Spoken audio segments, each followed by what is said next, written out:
কি খাবি? এদিকে তাকা, কি খাবি? পনির ধোসা।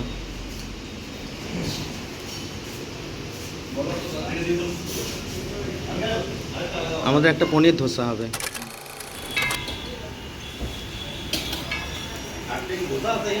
হ্যাঁ, চাউমিনটা পার্সেল হয়েছে না?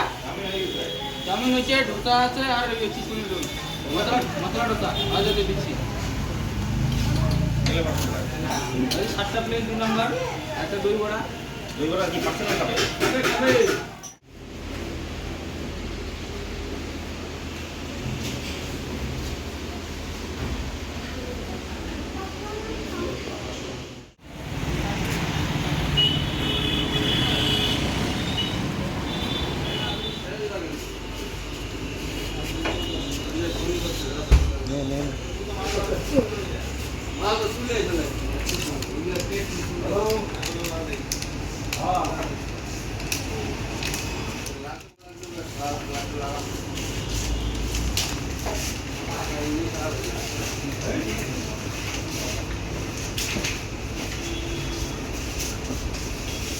খালি করলাম কে?